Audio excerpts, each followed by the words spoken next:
Quickly before we start today's episode, we wanted to share an exciting announcement with all of you. We have our first official sponsor of the show, and we've partnered with Flavors of the Forest. So Flavors of the Forest is a small business out of Oregon that makes premium raw garlic dust called Bigfoot Breath. So the co-founders actually reached out to us a while back, and I can say we were absolutely blown away by their kindness and generosity, and most importantly, the killer garlic they concocted. Izzo and I have both been using the Bigfoot Breath garlic dust for some time, so we can actually personally vet that this stuff does taste amazing. And I also think the product's brand suits the show perfectly. So I'm really excited to share with all of you that we are officially sponsored by Flavors of the Forest. I've been using it almost daily, dusting it on eggs, meats, pizzas, really whatever. And I especially like the spicy variety of Bigfoot Breath. What about yourself, Izzo? What do you think? Yeah, in addition to using it on food, I've also used it on drinks. So a nice red beer, and you sprinkle that spicy garlic dust on there. Gives the beer a nice little kick. But if this sounds interesting to you, you can check them out using the link in our description or go to flavorsforest.com/swerve. We do receive a small kickback from purchases using that specific link at no cost to you. So it is a great way to support the show if you choose to do so. So I just wanted to say thanks to everybody for your support on this journey so far. It has truly been incredible. We're officially sponsored, baby. Let's start the show. Is there a dark force that operates within our society and coordinates humans to do bad things? Surprisingly, the answer is a decisive yes. This monstrous force is called Moloch, but it might not operate in the way you think. Moloch is a game theoretical construct that forces people into a scenario in which a race to the bottom occurs. Everyone ultimately loses. The crazy thing about Moloch is that everyone in the system is aware of it, even understands it, but is nonetheless completely unable to escape the race to the bottom trap Moloch sets. It is as if a strange power, Moloch, grips our decision-making capabilities. Choices one deems advantageous or good end up actually destroying everything. In this episode, we present the all-pervasive Moloch and explain the associated game theory. We identify how Moloch emerges and operates and where it exists throughout society. Is there a way to stop Moloch? Listen and find out. This episode is for anyone seeking to understand why everything in society is seemingly f***ed at all times. I'm your co-host Izzo, joined here by your other co-host Magnum. And this is the Swerve Podcast.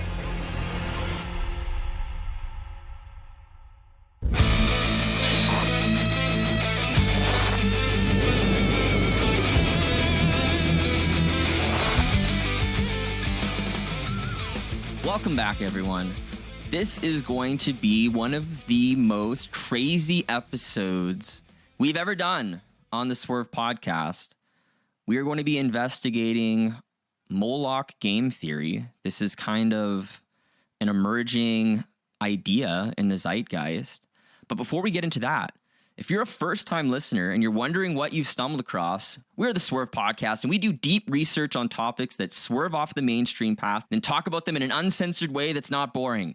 Basically, here we like to prioritize listener-requested topics, preferably topics that we know little to nothing about, doing the extensive deep dive research so that you don't have to, all in line with our overall mission to understand everything in the universe, one obscure topic at a time. Typically here we cover fun conspiracy stuff, fringe or cutting edge science, forgotten or alternative history, strange myths and urban legends, consciousness, UFOs, true crime, the paranormal, or unexplained mysteries. But before we get into that, Izzo, would you like to enlighten the listeners on our podcast tradition, please? Yes, the tradition is that we like to drink, and we encourage you to drink along with us while you listen to this episode. So usually the way it works is we'll take listener recommended drinks, maybe make classic cocktails, and just share with you what we're drinking. For the quick round table, I have a rye and ginger that I'm drinking. Oh. So just a little nice cocktail there. Rye and ginger.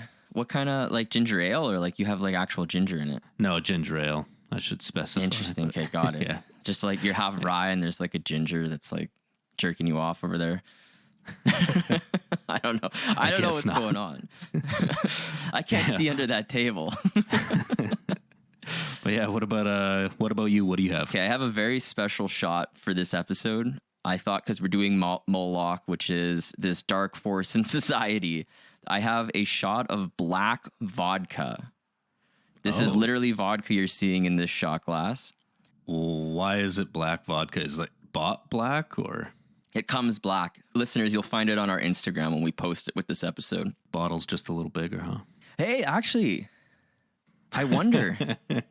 That's actually funny. That'd be a cool inside joke. But I'm ready to go. That's a black shot. A black shot of vodka. That's crazy. I didn't even know you could get that. I didn't either.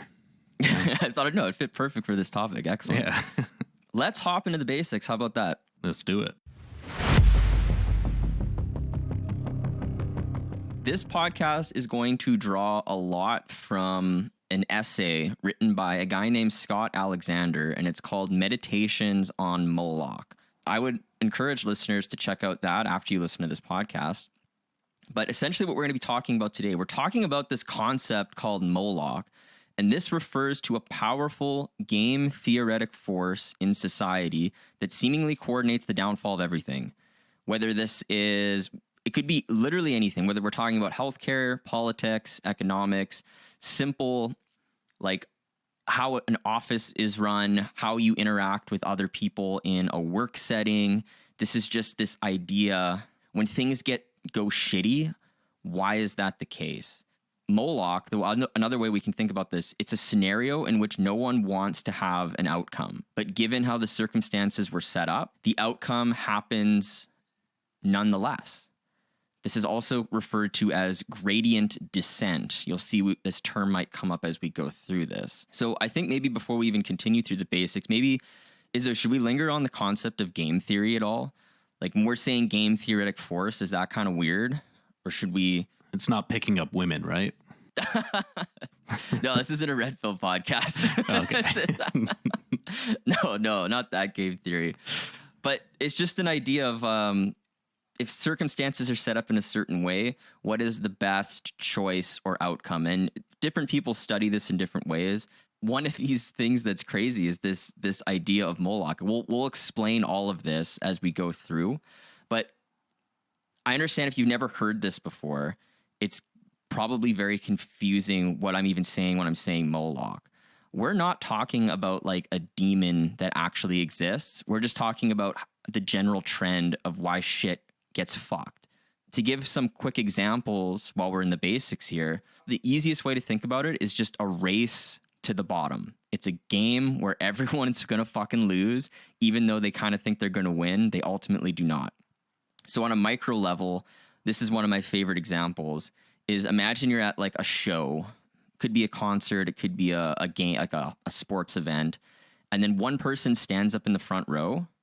So then the person behind them in the second row has to stand up. And then the person in the third row has to stand up. And then the person in the fourth, etc. Eventually, everyone has to stand the fuck up. No one wants to stand. Everyone would prefer to be seated. But this force, Moloch, everyone must stand now. Can you relate to this? I mean, the first guy does want to stand. That's why he stood up. Yes. But this is a micro level. Yeah. This is a micro level example. You are right. Yes, we could pick this apart. But on a micro level, I like that one. No, that is a good example because it does force everyone to do the same thing. It reminds me of like checking a door. So if like there's a line waiting outside of a building, like what are the chances that you're like, what if the door's just open? No, it's like you see the people standing in a line and you're like, okay, I'll stand in line as well. And then one person like checks the door and it's open and everyone's like, oh, fuck, I feel like an idiot. Yeah. Just been standing out here for 30 minutes, freezing my ass off. That's another example of Moloch. That's a good one too on a micro level. But what's crazy is this force operates on a macro level too. So a great example is one nation state will build nuclear weapons and then they'll aim that at other nation states. So then those nation states build nuclear weapons and aim them back. And they're like, now we have mutually assured destruction. And this is literally a permanent force or attribute of society now in modern day. Mutually assured destruction. That's like the best we could do. So you can see it's kind of everywhere, from the micro level examples to literally the entire world could be annihilated because of this game theoretic force. Just to reiterate, everyone that is a part of the undesired system perpetuates the system despite desiring a different system. So the question is then, why does this perpetuate if no one wants it? Right? We can all agree we don't want the world to have nuclear weapons and be aimed at each other and on the verge of annihilation. No one wants that, but we have it. So the answer here is simply it's Moloch.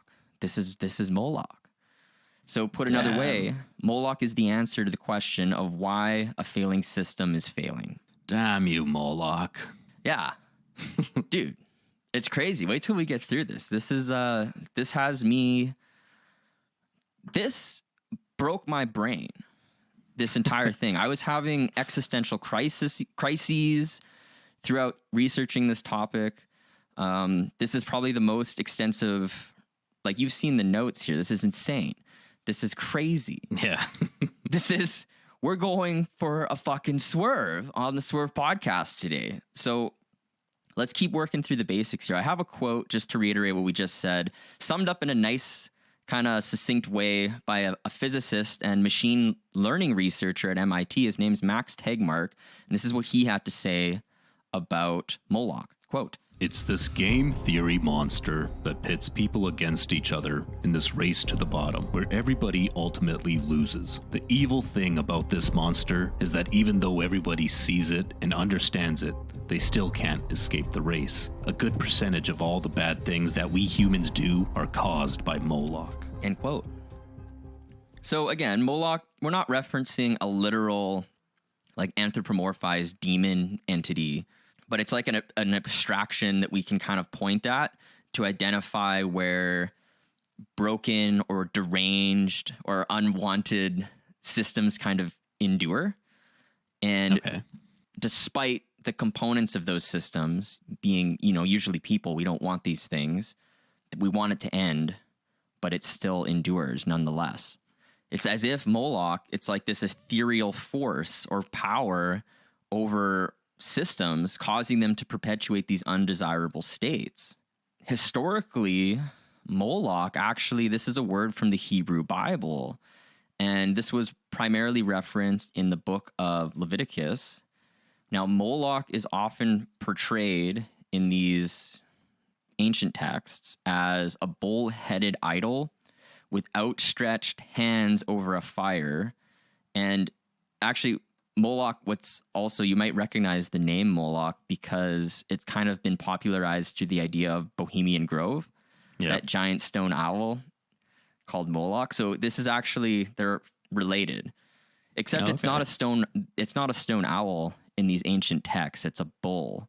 Interesting. But Alex Jones says that owl is Moloch.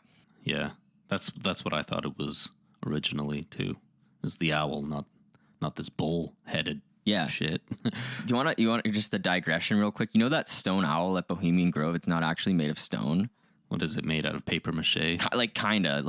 It's like it's some kind of weird substance. There's a video of a guy going up to it, and he's like, "Oh, it's not stone. It's cake." So what the hell? Oh fuck, it's cake. Can you believe it's cake? That's awesome. So yeah, Moloch the stone owl is neither an owl. It's neither supposed to be an owl and nor is it stone. That's just a fun fact. That's for listeners who've been following us for a while.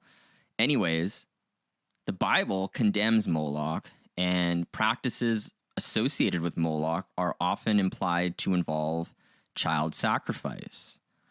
So in modernity, Moloch is kind of figuratively, you can think of it as a power which demands a sacrifice of value. Keep that in mind when we go through what is this dark ethereal force? Why do people make these choices that lead to this destruction? It's a power that demands a sacrifice of value. It's interesting. It's very weird. So a common value X is sacrificed in service of some other value Y, because pursuing Y offers some advantage. Put the nuclear weapons example to that. We have a common value. We don't want to kill each other, but we're like, well, we can't ensure that they won't kill us. So we have a different value now. We need nuclear weapons because that offers us a different advantage, right? So you can see how this operates. What we're going to do, we're coming out of the basics here. We're going to identify where this force Moloch comes from. We're going to see exactly where it is in today's society in so many different ways. And it's going to blew my mind, so it'll probably blow your mind. And we're also going to figure out how can you stop Moloch. And this one is crazy because I'm not sure we can. I'm not sure we can. And I researched this, I don't know, for like 2 weeks. And we'll see. I have some answers, but we'll save it for the end. I don't know, Izzo. This is why I'm drinking black vodka. My heart is black. From one topic. Yeah, that's why I'm on Coke Zeros now. I just don't give a fuck. So how can we, the other thing we're going to talk about is how can we recognize Moloch in our own lives? And this might, as it did me, shake you to your core. While we move into this next section, did you know that a piece of Moloch already lives in each and every one of us? And we're going to explain why that's the case in this next section. Let's talk about a famous thought experiment in game theory. This is called the prisoner's dilemma, and we'll see why this is inherently Molochian. Have you heard of the prisoner's dilemma before, Izzo? Yeah, I have. Yeah? I think for the benefit of listeners, let's quickly break this down in the simplest way we possibly can. So there's a story with the prisoner's dilemma, and basically how it goes down, there's 2 criminals. They're both arrested. Each of them is separated into solitary confinement with no way of communicating between one another. And the police have enough evidence to convict the pair. So they plan to sentence both to a year in prison on a lesser charge. But simultaneously, the police offer each prisoner a bargain. So they say, they go up to each of these guys. Remember, they're separated. They can't communicate. And they're like, hey, if you testify against the other guy, you get to go free, and the other one will get 3 years in prison on the main charge.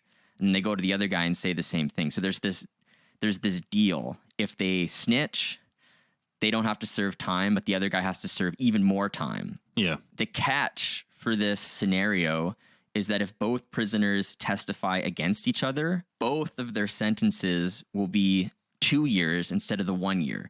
So if they both testify, they have to serve more time than if they just didn't snitch. So basically what we've done here with this story, there's 4 possible outcomes. So listeners, imagine this in your head. The first and best outcome you could get is cooperate. So prisoner 1 and prisoner 2, they cooperate. We're going to call it cooperate. If both prisoner A and prisoner B, they don't snitch, they remain silent, they each have to serve 1 year. So that means there's only 2 years in total that are served, right? Yeah. In the other 2, you have a cooperate defect.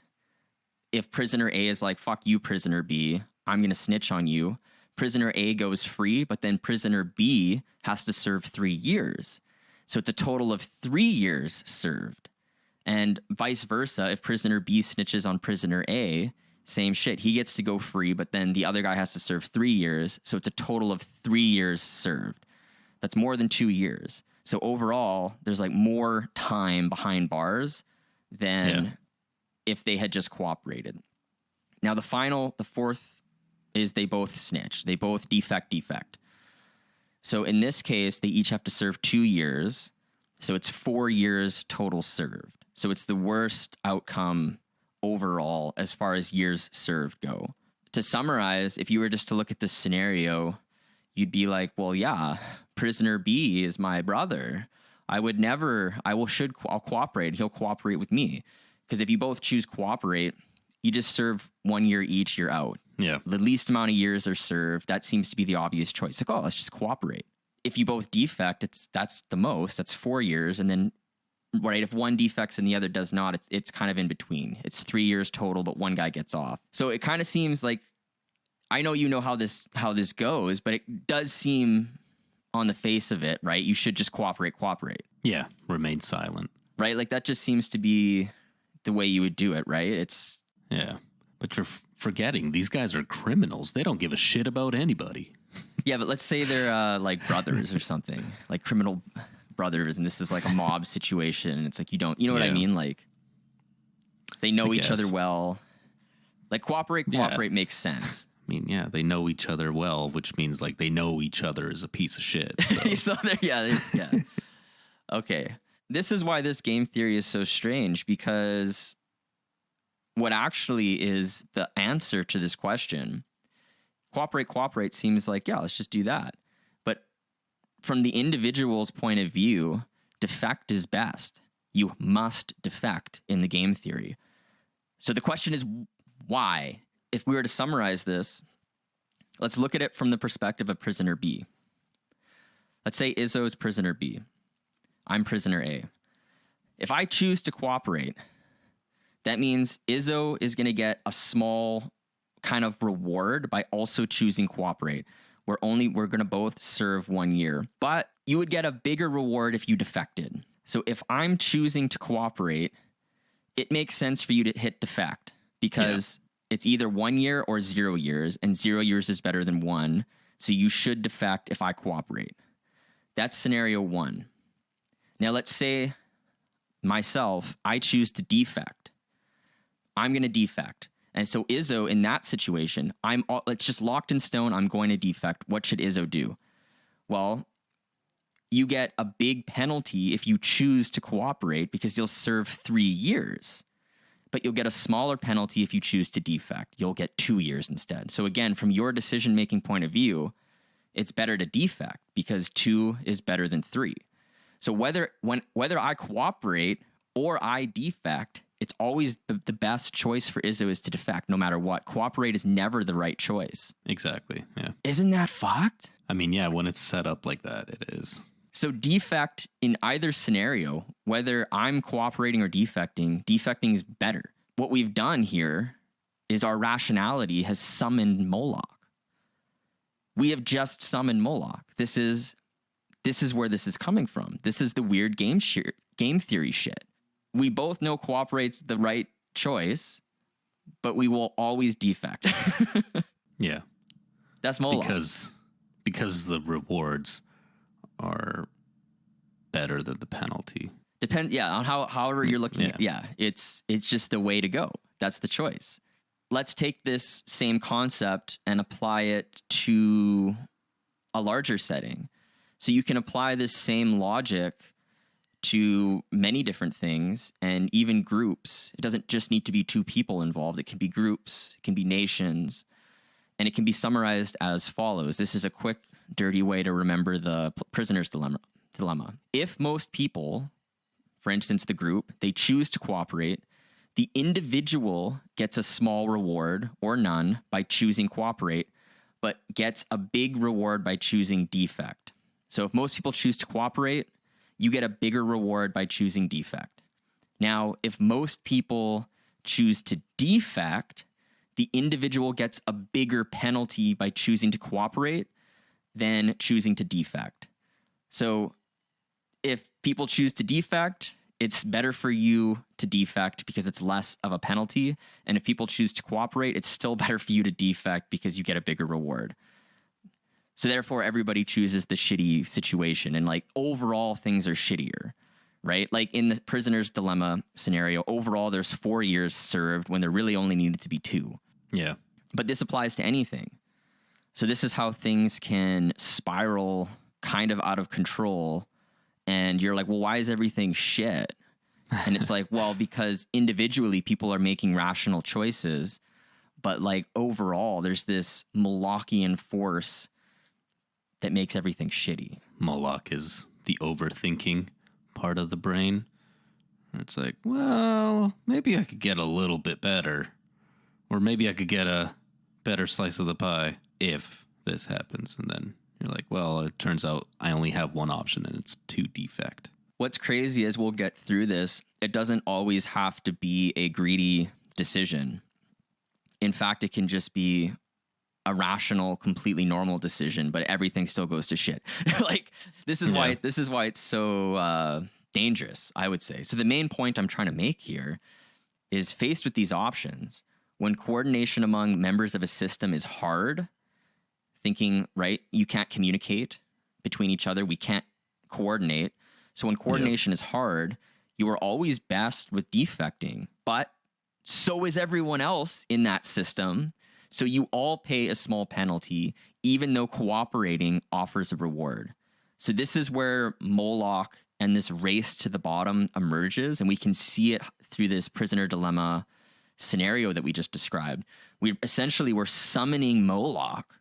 You can think of it like this: when faced with particular game theoretic choices. So the question is, where's Moloch right now?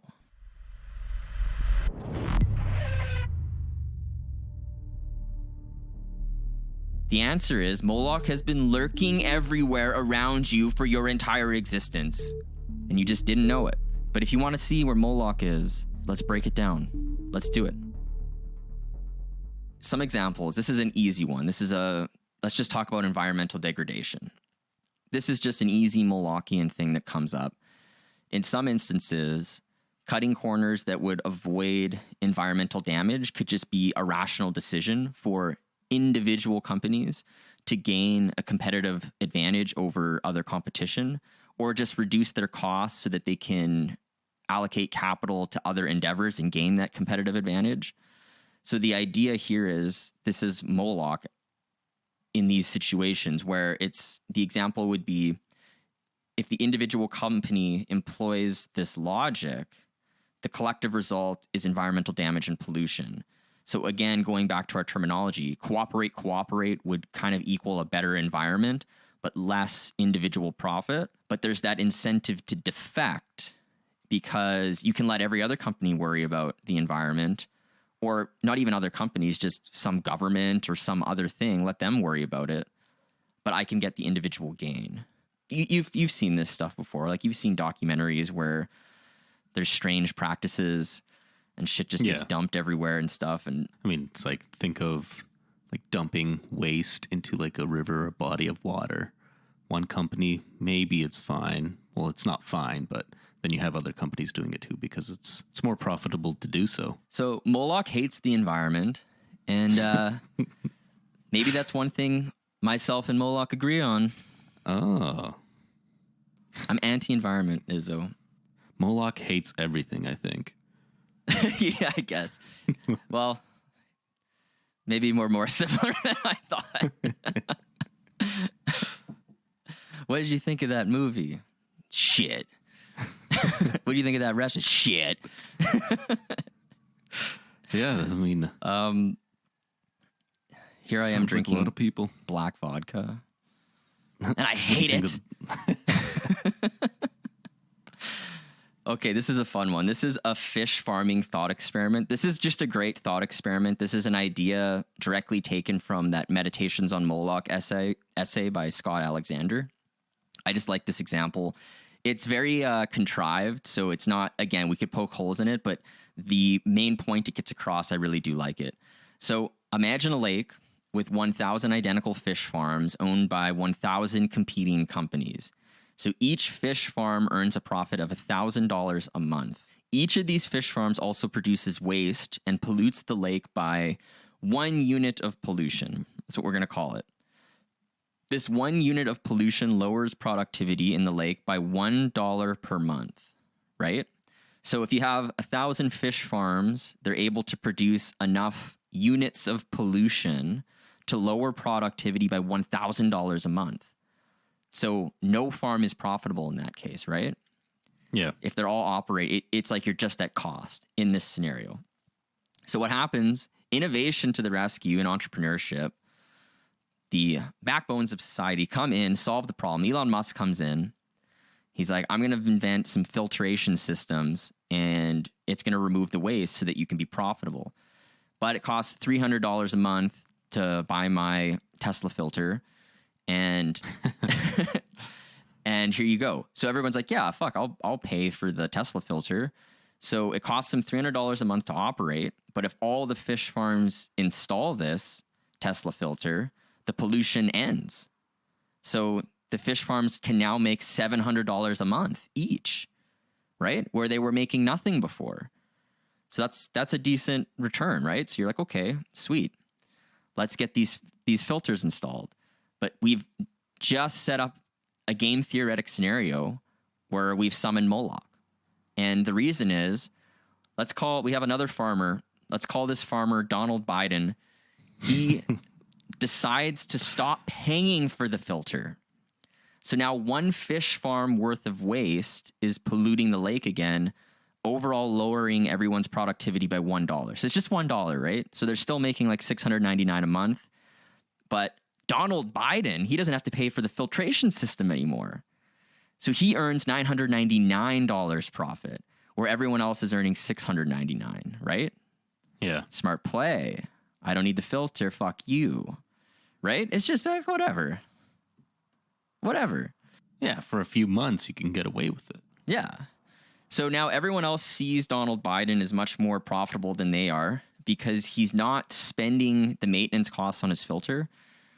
And so the others are just like, well, I'm going to do the same thing. And then it cascades. People are like, I'm going to do the same thing. I'm going to do the same thing. Because, right, that's a big incentive. Yeah. That's like, you don't have to pay for the filter cost. So what happens is, how this scenario would work out is once 400 farms disconnect their Tesla filters, that means Donald Biden is only going to be earning $600 a month. So that's less than if he had just if everyone just kept the filter on, right? Because they were earning $700 because they pay $300 for the Tesla filter. So that's $700 a month given no pollution. But now that there's all this pollution coming in, they're not as profitable because their productivity is down. What's happening now, Donald Biden's going around and he's like, oh shit, we need to form a pact. We need to have some kind of treaty. We need to prevent productivity from going down. So they all agree to sign what are we going to call this one? The United Nations Filter Pact. And it doesn't matter though, because Moloch's just going to enter again. So everyone is back using filters again, because they're like, okay, we all signed the United Nations Filter Pact. So we're all going to use Tesla filters. But all of a sudden, this other guy, Joseph Trumpton, he turns off and he's like, fuck it. I'm going to turn off my filter, pollute by $1, but I make 300 more. So we're back to where we started. He's earning $999 a month and everyone else is earning $699 a month. So the process just begins anew. People are like, well, I'm going to turn mine off. I'll turn mine off. I'll turn mine off. And eventually we're in the same place where we started. Moloch won. So the conclusion is, this is just a great example. From outside of the system, we easily see that polluting the lake leads to bad consequences. But from within the system, no individual can prevent the lake from being polluted. And buying a filter might not be such a good idea. It's just a cool example. It's a thought experiment. Yeah. But where's the but? Here's what you do in that situation. You let the lake become super polluted, then you buy out all the other farms because now they're not profitable, and then you clean up the lake again, and then you're even more profitable. Yes. No, totally. Like, this is what I'm saying. I mean, that already happens in today's world. Like, businesses will lower prices, like cut costs, lose money until the competition dies out, and then they just bring it all back up. Gas again. Wars, things like that. Yeah, no, totally. No, I understand that. But again, it's this Molochian dynamic at play. It's a perfect highlight. But I do like your capitalist opportunity seeking. Opportunistic. Yeah. I'm not even mocking that. Like, I'm just like, that literally is what probably would happen. You destroy the environment and then you would buy it at like way less than cost and fire everyone. Yeah. That's like literally what would happen.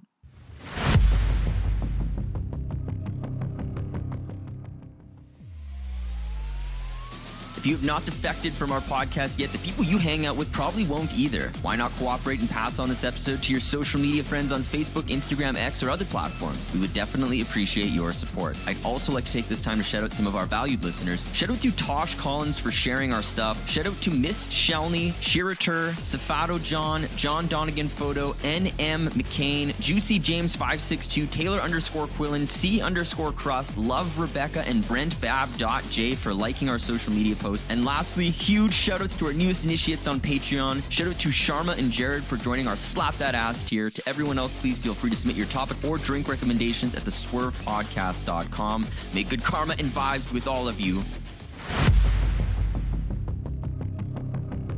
Quickly before we continue the episode, we wanted to share a fellow explorer of the unknown with you. Her name is Danny, and she hosts a cool podcast called The Rabbit Hole Conspiracy Theories. Check her show out when you get a chance. Did we land on the moon? What really happened to Diana in that tunnel? Who assassinated JFK and why? If you find yourself questioning things, you're not alone. Join other skeptics and listen to The Rabbit Hole Conspiracy Theories wherever you get your podcasts right now.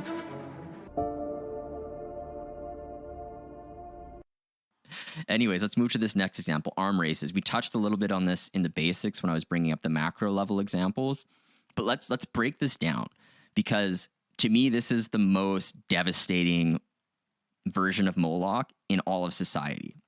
Like I said, I don't give a fuck about the environment. I'm going to Mars. We're going to Mars, right? Okay, so then Moloch will help you go to Mars. Yeah. I'm pro Moloch. But anyways, all jokes aside, let's talk about the military industrial complex and nuclear armament for a second. So this is Moloch. We can all agree that war and killing humans is bad. It's pretty fucking obvious. Yet it has always happened and it has never stopped. And it seems like it'll never stop. And it's just like, this is one of those scenarios where it's just like, you just turn around, say hi, Moloch. Moloch gives you a high five, fucking murders everybody because it's just like, well, hi, Moloch, here you are. Hi. You just can't get rid of it. So the point is, large nation states, they spend anywhere from, let's say, between 5 to 30% on a defense budget. And in the absence of war, this means there's less capital and resources being used for infrastructure, health, education, economic growth, things like this. And there's just more funding for the military industrial complex. Now, the problem is, this is where Moloch comes in. If any country that fails to spend enough on defense risks being invaded or strong-armed or coerced by other stronger nation states that did put their money into the military-industrial complex, and then they would lose their position in the hierarchy of global power. So they all, even though no one likes war and killing, they're like, well, we all must fund the war machine because otherwise we're going to lose our hierarchy in global power, right? So again, it's like the cooperate would be like, kumbaya. We'd all sing kumbaya and hold hands and shit. I'm not saying that this is realistic. Like, I'm not sure a utopia is even possible, but I'm just saying cooperate would be that in this case. And defect would just be like, fuck you. Like, let's just spend 30% of our budget, taxpayer money, on like missiles, nuclear weapons, and like, let's just aim them at each other and like hope there's no accidental button push. But oops, there's been like dozens of them, but they somehow we're still alive. We should do a topic on that. You know how many times we've been close to literally annihilating the entire planet? I can assume it would shock you. It would shock you. Damn. Yeah, we have the power of gods, but lack the wisdom. It's crazy. So Moloch is here again.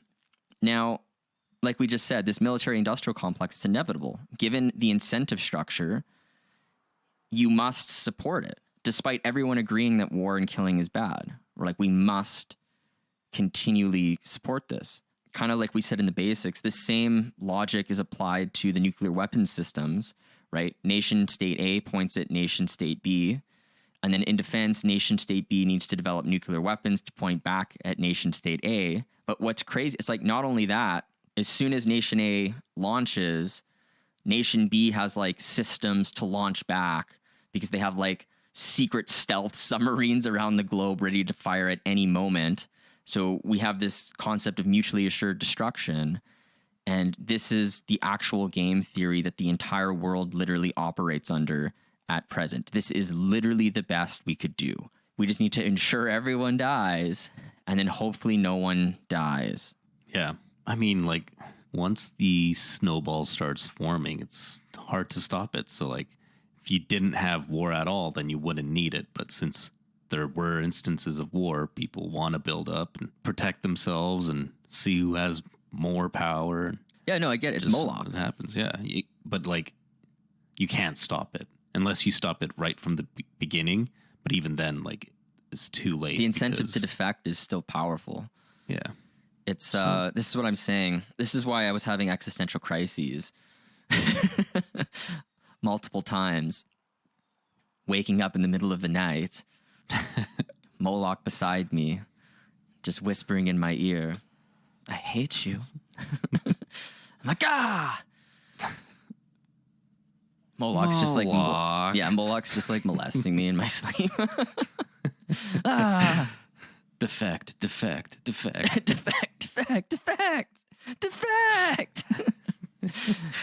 Cooperate. Yeah, you want to cooperate with me. So my point being, I wanted to finish this point on the mutually assured destruction, because it's also, like we're saying, the snowball effect. It goes even a step further, because not only do we have this mutually assured destruction game theory coordinating the entire global hierarchy of power, we also, it's like nation state A aims the missiles, nation state B aims the missiles, and they all develop like stealth submarines. But now it's to the point where it's like, can we develop hypersonic nuclear weapons that can fire faster than the stealth submarines? So like it's like a never-ending arms race of like, how can get an edge? So it's like, now we need to defend against hypersonic nuclear. Like, it didn't get better, it just got worse. Like, Moloch just kept pushing it forward. My conclusion here again is, from outside of the system, you know, we can all kind of agree that like kumbaya, peace and cooperation would be the solution.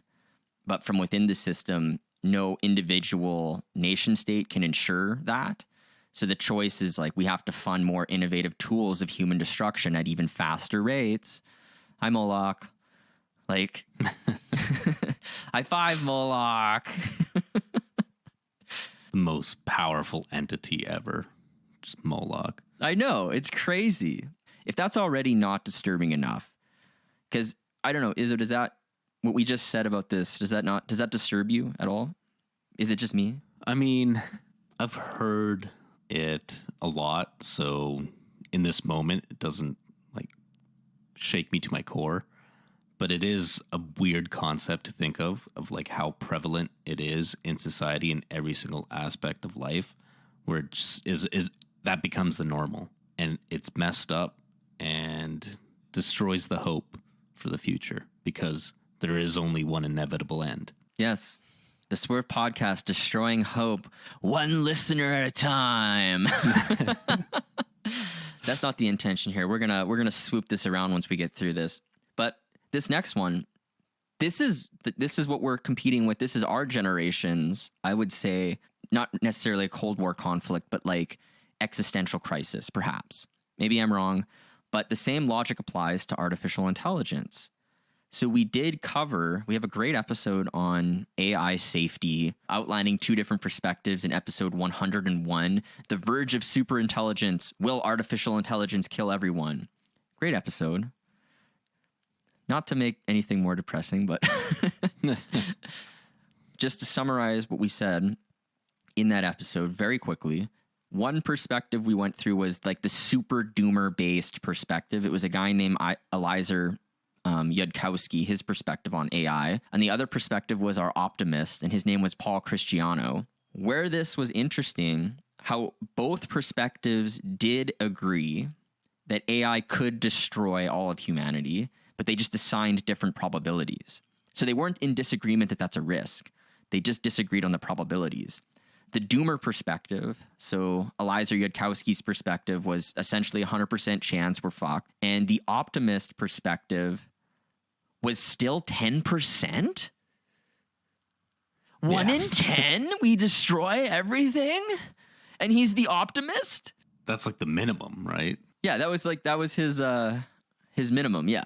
He's like, yeah, like 10, I think he said 10, 20%. Yeah. So my point being is like, we're dabbling with these tools. We're like, even the most optimistic perspective, like he's the optimist in AI. Like that's his job. He's hired. He works for like a nonprofit that their only job is to like advise companies about AI safety. And even he is like, yeah, it's like 10%. Mm-hmm. And I remember when we did that episode, I was shocked because I thought it would be like like 0.1, 0, Yeah. like very close to 0. And he's like, yeah, it's like 10, 20. Like, what? So anyways, whatever side you fall on, we can agree 10% is still pretty crazy risk for humanity. But here again, Moloch, we can't stop it. We can't stop the rapid expansion. And this is why. First is just the simple incentives of power. Like we just said, if, for instance, the US doesn't build artificial general intelligence, the CCP will. Whoever gets there first will rule the globe. So you're like, well, we got to keep going, right? Yeah. The other thing, you could say, well, like, why don't people involved in developing this technology, why don't they just stop? Well, the problem is the staff that would quit to prevent this, like we've even seen some professors step down from positions and being like, this is too much. And they've signed different things. Like there's people they're being vocal about this. The problem is they're just replaced. So it's like, well, what's the point? Like I could quit my coding job at OpenAI, but like someone like the salary is like what? I can't even imagine what these guys are getting paid. For like 350,000 at least. I bet you it's Maybe more than that. I bet you like five, for 6. like the AI safety, probably. Yeah.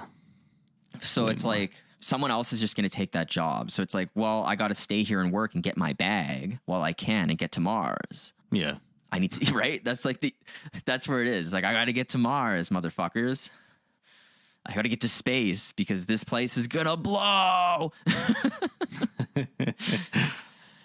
The other problem is the reason this is going to keep happening is just economic incentives. So whoever controls a super intelligence, which again, this is like a paradoxical statement. Like how can you really control a super intelligence?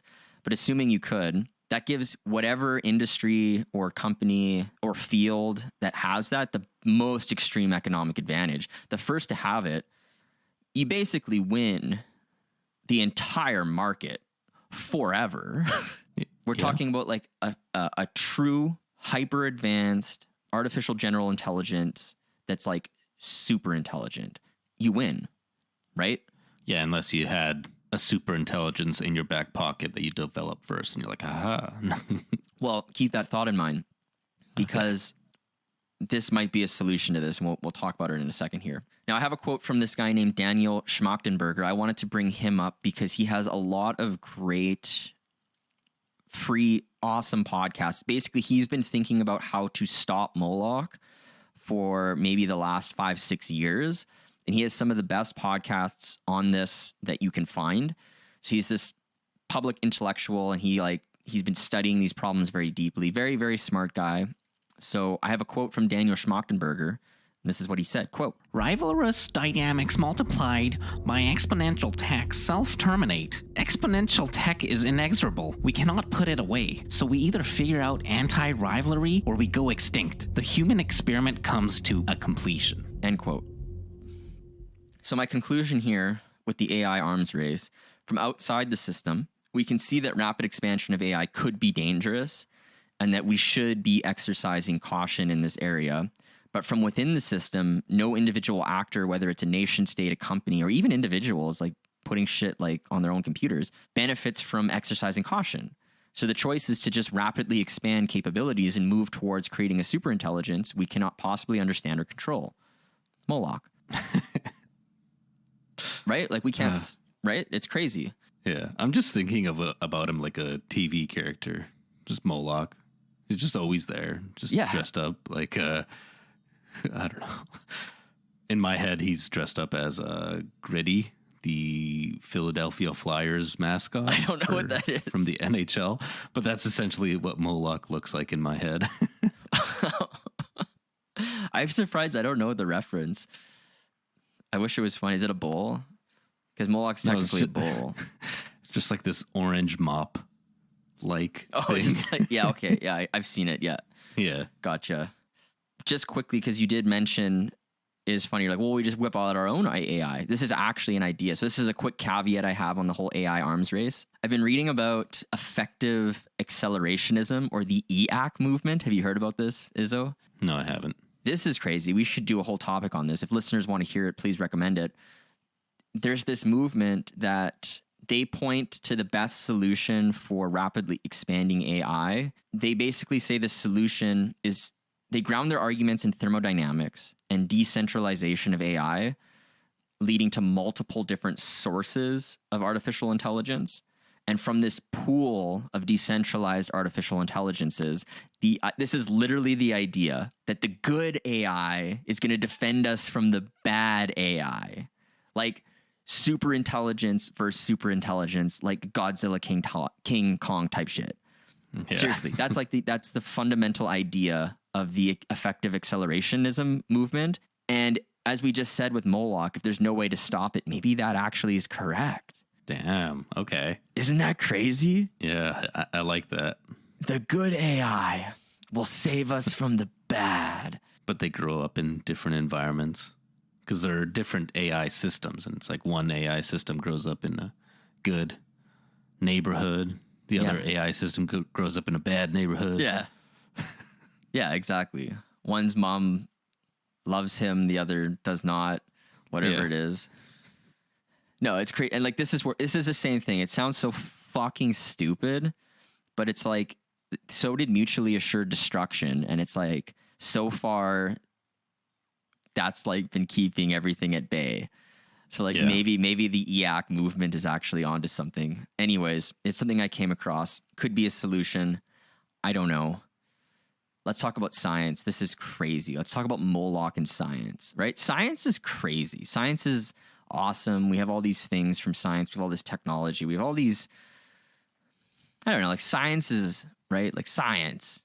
Like, fuck yeah, science. Science. Right? So the problem is science is completely riddled with Moloch. The main premise for individuals involved in scientific research, it's the premise of publish or perish. So the idea here is basically if you're a researcher, your currency in the field of research is publications. The more publications you have, that means the more studies you've done, the more you're going to receive funding, the more you're going to work at top industry or institutions, and the more career advance opportunities you will have. So the whole premise of research, it's based on you need to publish as much as you possibly can. Now, the problem is this creates a situation where we're not optimizing for good science. We're optimizing for publications, right? Yeah. So specifically, there's kind of like a collection of prestigious journals such as Nature, Science, and Cell. Everyone is kind of competing to be published in these journals because if you publish in those journals, you kind of catapult yourself as a researcher to the top of the authority hierarchy in whatever field that is. Like a Nature publication is like crazy shit, where some other lower end journal, like no one gives a fuck about. Okay. So there's a competition for publishing here. Now, the problem is because publications in prestigious journals is the top currency for researchers, we've summoned Moloch. There's incentives to defect and pursue publications over good science. Let's talk about some of the problems that emerge from this. Have you heard of are you familiar with the replication crisis plaguing science? Not particularly. Okay, here we go. Up to 40 to 75% of studies in top scientific journals, which, right, it's a top scientific journal, should be the most stringent and best science. 40 to 75% of these studies cannot be replicated. I'm not making this up. That sounds ridiculous. This is the stats. Different fields are worse than others. Well, let's talk about this. Psychology studies are notoriously unreproducible. So like they're probably the worst. Like social science, not very easily replicatable. And in general, I would say this isn't just me saying this. This is a lot of people. It's kind of like the whole field's on like a house of cards. Sorry. A sham. Sorry, there is good science out there, but like maybe not in social science. Now, I also wanted to go into a more kind of like STEM field and talk about it for a second. So in cancer science, researchers with what was called the Reproducibility Project Cancer Biology, They aimed to replicate 193 studies from 53 top cancer papers published from 2010 to 2012. But they were only able to replicate a quarter of the experiments, or reproduce, I should say. I want to note on this, that sounds crazy, right? That's crazy. A lot of the replication crisis, based on this particular study that I looked at, it simply just comes down to they can't obtain the proper materials or methods that they would need to actually do the experiment.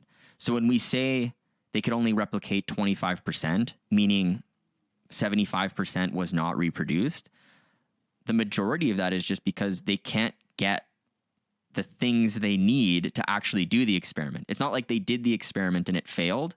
They just couldn't even do it. Okay. So I want to throw that caveat in there. Does that make sense? It's not like when we're saying the reproducibility crisis, it doesn't necessarily mean it's not reproducible. It just means you can't, even if you wanted to try, you can't, because like you can't fucking contact the lab for the specific thing they had, or there's like some ambiguity in the methods and you can't figure it out because they're not like replying to your email or some shit. Yeah. Does that make sense? Yeah, that makes sense. But it's still crazy. We're talking the top science. Like, this should be fluid. This should be open source. This should be very easy to do. You know what I'm saying? Like, if we went right now, took out a loan for hundreds of thousands of dollars and wanted to reproduce some shit, we should be able to do that. It should be not hard to do. Like, we should be able to next week replicate an experiment. Well, that's where the old saying, like, down to a science comes from. If the science is flawed, then it's not down to a science. Is that an old saying? I don't know. Cut it. So I want to say a little bit more about this, because this is crazy. Like, right? I don't know. To me, this made me just sad. I was like, come on. Now, Nature, like we said, is one of those top journals. So they actually did a survey of 1,576 researchers. And in this survey, more than 70% of the researchers said that they have tried and failed to reproduce another scientist's experiment, and more than 50% have failed to reproduce their own experiments. Now, 52% of those surveyed agreed that there is a significant crisis of reproducibility, hence the replicatability crisis in science. Okay, damn. If your currency is you must publish, you must publish, you must publish, or you're going to be fired, or you can't advance your career, you're optimizing for publishing instead of doing good science. So what this leads to is they're defecting, right? Instead of cooperating, which would be good science, you just defect. So say you're doing some experiment or something, there's what's called p-hacking, or incorrect, just simply using the wrong statistical analysis for your set of data, using like a weaker, like something that has less power so that you get a significant result, even though it wasn't significant. Yeah. So this happens. So people like start fucking around with statistics. So something might not even be statistically significant, but because you've hacked it, you report that it is, even though it's not. So when someone goes to reproduce the study, they can't get the same result because they used real statistics instead of just like the convenient statistics. The other thing that it incentivizes is just straight literal fraud. You can look up on Google right now, look at the amount of papers that get retracted. It's insane. Things that get retracted, and it's just literal fake, like straight up fake data. I was looking at things where they'll snip out. There'll be a thing they're looking at, and it's supposed to be a scan of like an experimental result, and they'll just like snip out from one scan and like put it on, like snip out from scan 1, put it on scan 2, and then say scan 2 is like real. And then like people will have gone through like Photoshop and been like, oh, this is just from scan 1, but they used it on scan 2 to make it look real. Like, it's just like, it's the craziest shit you'll find. And it's incentivized because of, like we were saying, it's Moloch, the incentive structure. The other thing that adds to a lot of this, it's just the simple idea of not reporting negative results, because you can't publish negative results. So say you do several experiments and the hypothesis is wrong. No one publishes that. You can't publish it. So you have this, I don't even know. You probably have thousands, easily thousands, tens of thousands of studies that are just not published because they did the study, but they were wrong. Their hypothesis was wrong. So they're like, let's just put it in the file drawer. So what that means is many of the hypotheses that have been tested and shown to be incorrect, no one knows about those results. So what that means is that the knowledge pool that scientists can draw from, it just has this arbitrary deficiency or gap. So it ultimately just slows progress. And this is Moloch. This is all because of how the incentive structure is set up. Publish or perish. Yeah. In conclusion, again, we see the individual scientists. Some of them have this incentive to defect, and they will. They'll report fake data. They'll modify data. They'll use p-hacked data. They'll hide negative results, or they'll simply not report negative results because it won't help them obtain publications. So the currency they need, the lifeblood of the researchers, they just won't get that. So they will defect. This means that all of science suffers. You get less objective truth, more wasted resources, and less progress. And on top of all of that, these journals are making a fuckload of money off of it because they have the esteem, the prestigious esteem that you would get. Yeah. Also, like, it's such a lucrative business model. Like, they're triple charging people.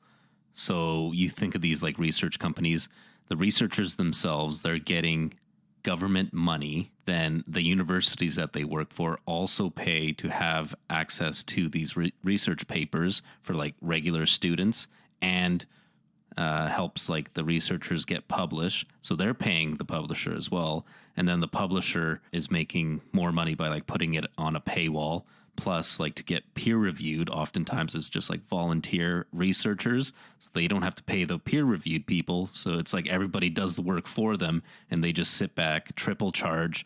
The government like collects taxes, pays the schools pay them, the researchers pay them. Like, it's a racket. Funneling in money. It's crazy. It's a racket. And, you know, science is supposed to be an open concept. Like, that's the point. We're supposed to have a knowledge pool that humanity can draw from to progress the entire world. But like, for some reason, most of the best studies are behind paywalls. It's insane. Anyway, so this is just another idea of Moloch, like, right? And I don't know if a lot of people think about that, but like, science is plagued with Moloch. And science is supposed to be not like, this is supposed to not be plagued by Moloch, right? This is like the most intelligent people in society, and they're still fucked by Moloch. They're like, I need to get the cool publication so that I can work at Harvard. Right? I need to get on the Joe Rogan podcast. Yeah, exactly. I need to get on the Joe Rogan podcast so I can start my own podcast about random shit. How many times has that happened? Yeah, that's a good point. Let's move out of science. Let's move into government corruption. Everyone's next favorite topic. This one here was another mindfuck. And let's see how it goes here. Let's talk about democracy. So, researching Moloch, I've come to the conclusion that democracy is essentially fake. It's completely plagued by Moloch. How? Let's talk about it. Let's talk about it. Policymakers in positions of power have incentives to defect and serve other interests, often more profitable interests, over representing the public. This isn't just my opinion. Let's talk about let's go to a Princeton study. After having just talked about how studies aren't reproducible, let's go to the Princeton study.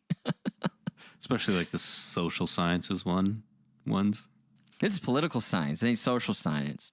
Social sciences, when shit. it's well, sure, they're related, but the social sciences are way worse because it's just like, think of like it's just like random shit. It's like just for laughs gags, but it's like a study. Yeah, I guess. Like, technically, like, how will this person behave when we play a practical joke on them? And they try like. That's sorry funny. if any listeners are in social sciences, but like, that's essentially what it's like. Anyways, let's talk about this Princeton study. This study is called Testing Theories of American Politics, Elites, Interest Groups, and Average Citizens. This was published by Martin Gilens, a Princeton political scientist, and Benjamin I. Page, a professor of decision-making at Northwestern University. So I want to talk about this study. This study's fucking crazy. This will blow your mind. We need to use our imagination, listeners, for a moment. Imagine just a normal graph with a horizontal x-axis and a vertical y-axis. Now, on the bottom horizontal x-axis, we're just going to have increasing public support. That's all it is. So the further you go along the horizontal x-axis, the more public support whatever we're looking at is going to have.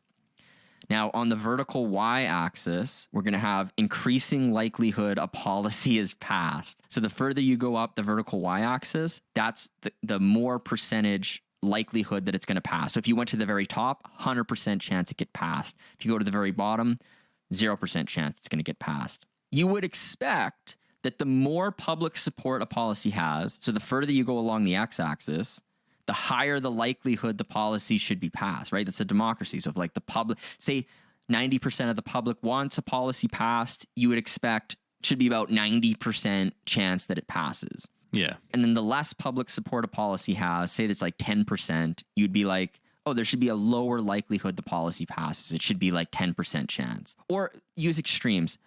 Everybody wants a policy. It should 100% pass, or 0% wants a policy. Probably shouldn't pass, right? This would be true if representative democracy worked as it's supposed to, as written out on paper. But what the Princeton study found, they looked at nearly 1,800 policies across 2 decades. And the authors concluded that the bottom 90% public support for a given policy has absolutely no influence whatsoever on the policy being passed. If you look at the graph, it's a flat fucking line. So basically, if 0% of people support the policy or 100% of people support the policy, the likelihood is exactly the fucking same. It's exactly the same. It's a straight fucking line. Wow. There's 1,800 policies across 2 decades analyzed. There's no correlation at all between how much the public supports something or doesn't. What are they, flipping a coin? Just determining it that way. Isn't it just bizarre? Yeah. You want to know what does get supported though? If we go through what I just said carefully, you have to look at the bottom 90% to have that effect. So the bottom 90%, their opinion has absolutely no weight on whether a policy has an increased or decreased likelihood of being passed. But if you focus in on the top 10%, so the elites of society per se, okay, well, in that case, increased support for a policy actually results in increased likelihood that the policy passes.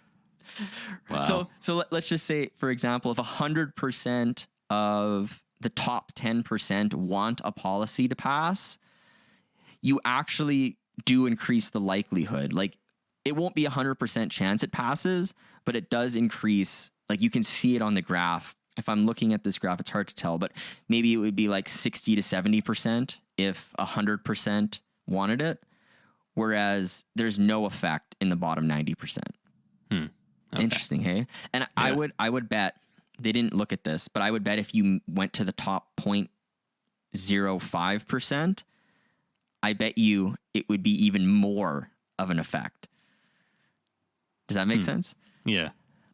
I would bet even the more nuanced you go, that more elite you go, I would bet that their influence actually matters. But the study didn't break that down. But anyways, they just did top 10%. So let's put this in words, because I know we can see the graphs in our notes in front of us and it makes sense. But let's just put this in words so listeners can understand. Put this another way, when the elites in society want a policy to pass, they have way better odds compared to the majority of the population. And when the elites do not want a policy to pass, they have way better odds that the policy is not going to pass compared to the majority of the population. Again, the majority of the population representing the 90%, and the elites in this example, the top 10%. I'm not sure they're actually all would be elites, right? Yeah. If you're top 90%, you're like, I wouldn't consider you an elite. You know what I mean? But the premise stands. So, yay, democracy. Your vote matters. You matter. And Big fucking Brother loves you. How about that? Yeah. I mean, you know where your vote does matter? On our Patreon when we have our voting topics. So that is actually driven by democracy. That is actually a democratic. It's free. Every vote counts the same. That's true. And that's all. That's a very good point. Now, I want to say, so in this study, they also saw that the same effect was true for organized groups representing business interests versus those that were mass-based interest groups.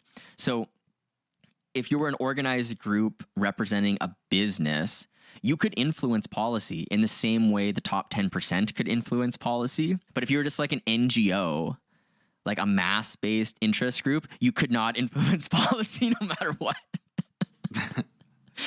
So the conclusion here is that individual policymakers in positions of power, again, they have this incentive to defect and serve interests outside of the public taxpayer wants. The overall population would be better served if capital was not siphoned off and was allocated responsibly, but it is. So, right, it's already, they siphon it. So individual policymakers somehow are making, like, in some cases, $200 million, but they only have $200,000 salaries. Yeah. This is why we're the proles. We're here sitting, eating cheese, processed cheese, and drinking fucking Coke Zero. Nancy Pelosi is worth $200 million, but she only makes $200,000. The fuck's going on? Yeah. And we're buying flats of Coke Zero from Costco. Hi, Moloch. Hey. Just So what you're trying to say is Nancy Pelosi is Moloch.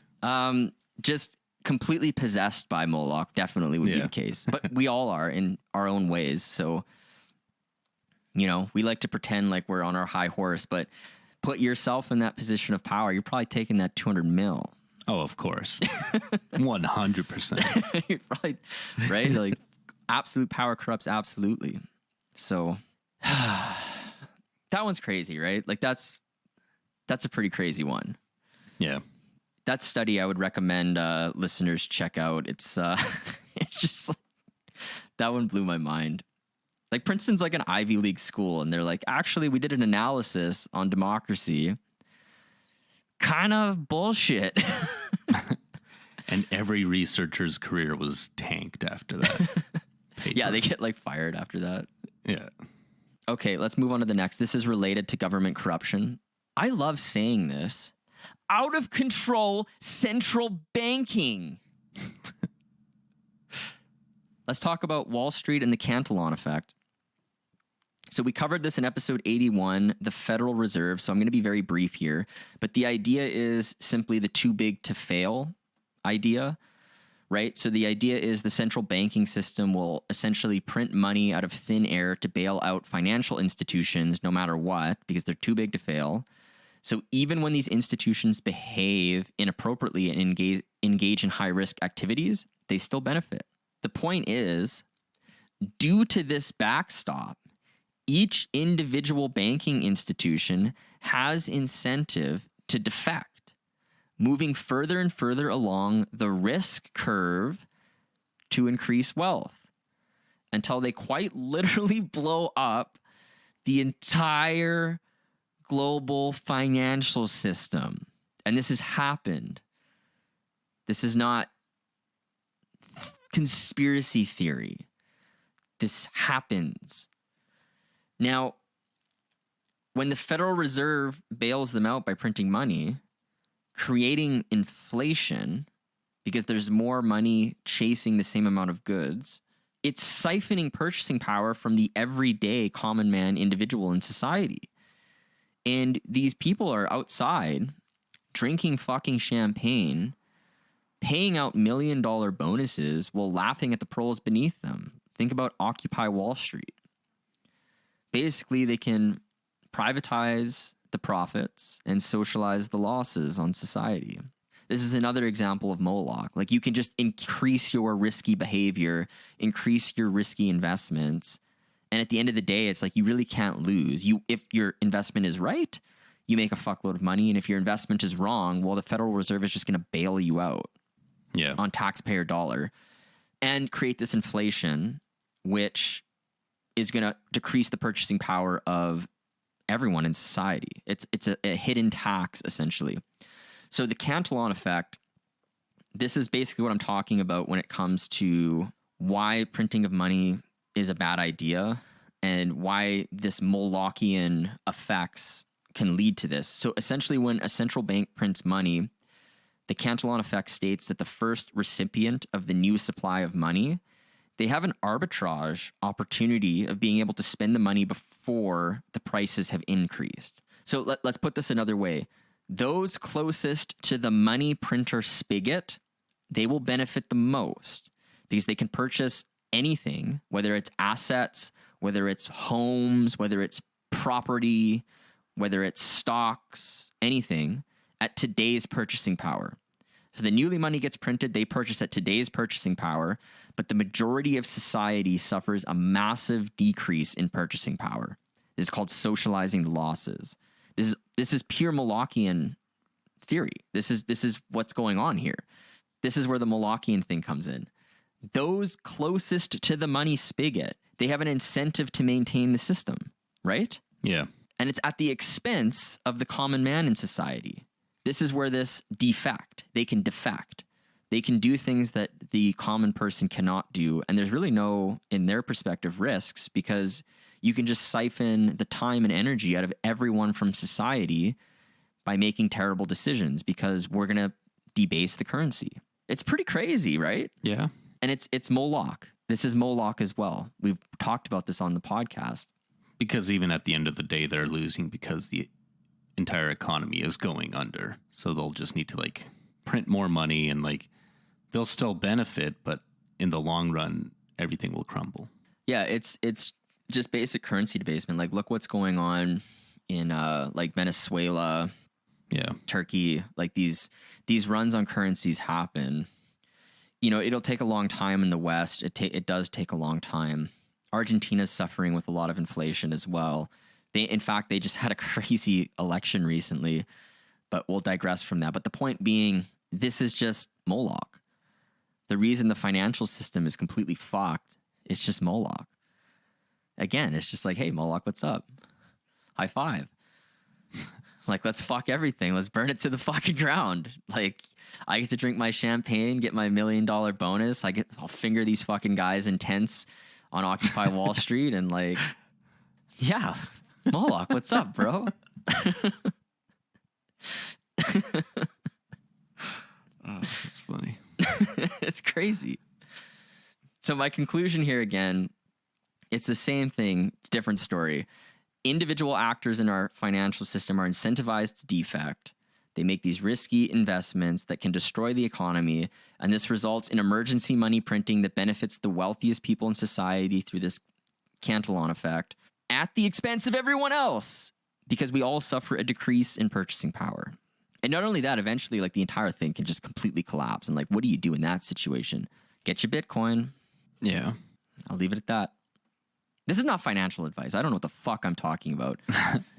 we should be careful there. There's people that have an incentive to defect and sue the Swerve podcast. No, everyone must for our cooperate. Tens of dollars. Yeah. I wanted to end this section. There's so many things you could go through. Basically, I wanted to do the most crazy ones I possibly could. So we talked about the environment. We talked about arms races. We talked about military-industrial complex. We talked about nuclear weapons. We talked about AI. We talked about science, a cornerstone of society.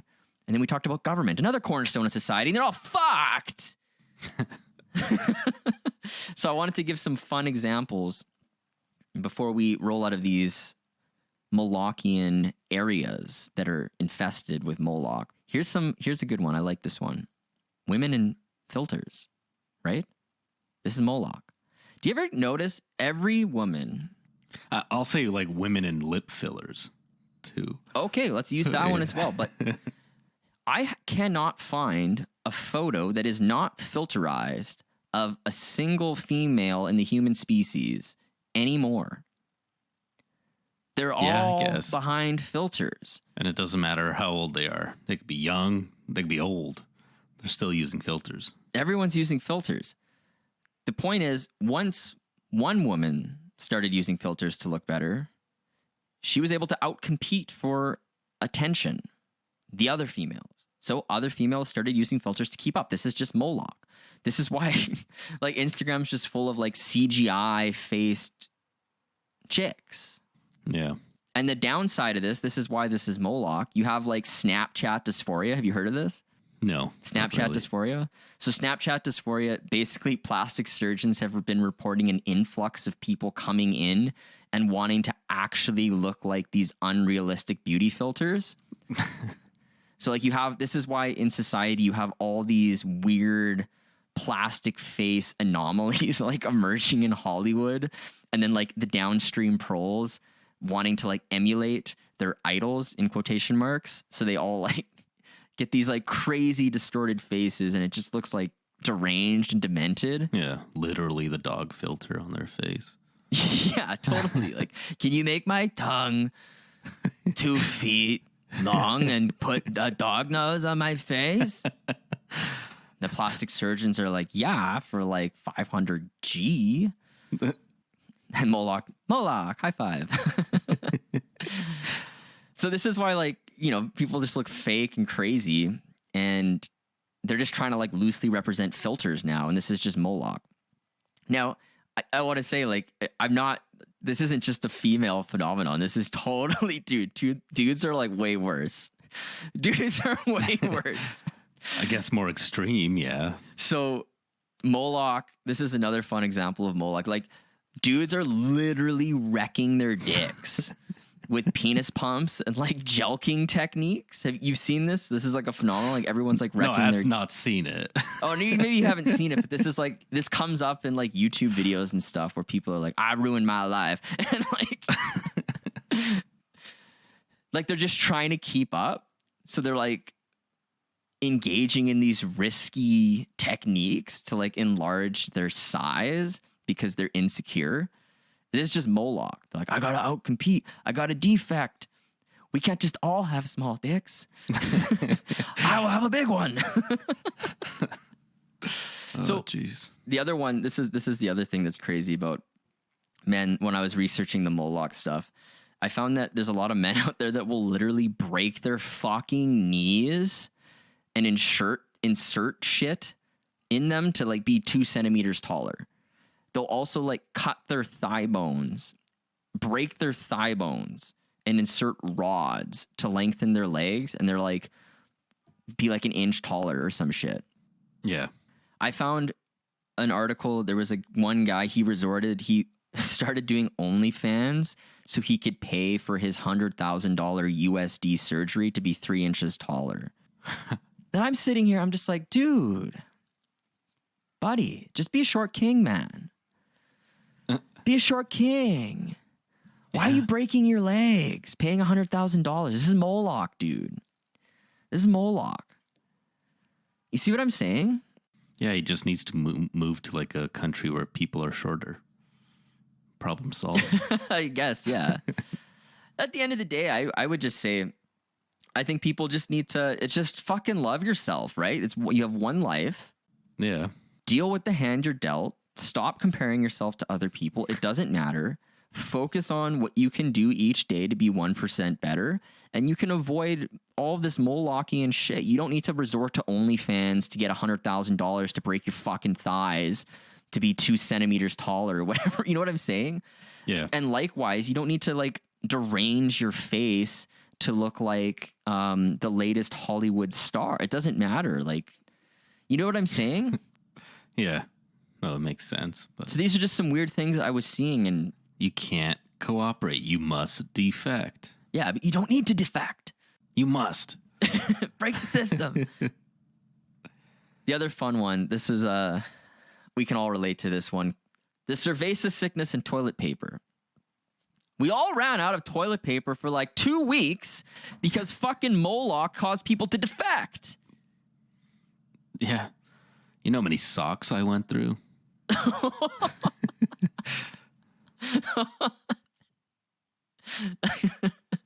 No, I don't. How many? I don't know. All of them. I bought out the entire sock aisle. That's so funny. I wonder if there's a correlation, if anyone did a study on that. Like, while at like the more toilet paper declined in supply, that also was correlated with like a decline in like socks, because people are like, it's the next best thing. That'd be funny. Anyways, I just find the whole like cerveza sickness and toilet paper thing just hilarious. I always just imagine these people that hoarded toilet paper, like they built like toilet paper forts, like these huge stacks of like Costco sized toilet paper. And then they just like sat inside their giant toilet paper fort, feeling like an overwhelming sensation of like relief, like knowing they collected all the toilet paper and that they were saved while the rest of us had to suffer in silence. And they're just like, yeah, I'm happy in their dumb toilet paper fort. If I could go back in time, that's what I would do, so I wouldn't buy so many socks. I got it. Moloch. This is Moloch. This is what Moloch does. Yeah. You're going to be fucking breaking your thighs, deranging your face, and living in a toilet paper fort. This is Moloch. Like, let's cut the shit here. So the point is, in this lengthy section of examples, the main idea, it's the same since we said from the beginning. Nobody wants the worst to occur, but everyone is making it happen. Moloch is quite literally everywhere. It permeates our economy, our governments, our corporations, our science, which is the only mechanism for understanding and harnessing reality, and Moloch's just there. So let's move out of this.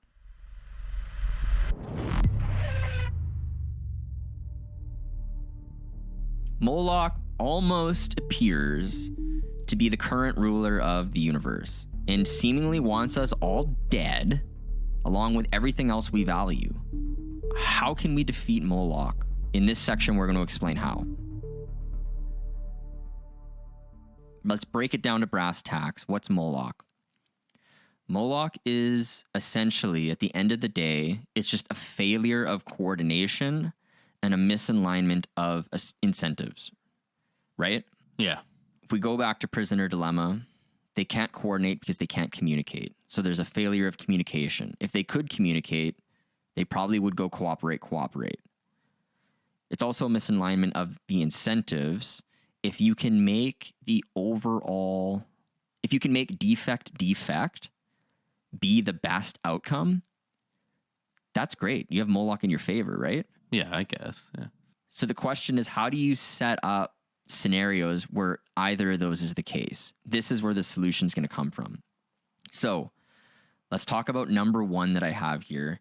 This is using Moloch in a new way, converting Moloch. A quote that I found about this was, you summon a demon and you make it an angel. This was like an Aleister Crowley occult thing he used to say, summon a demon, make it an angel. But it applies to Moloch, right?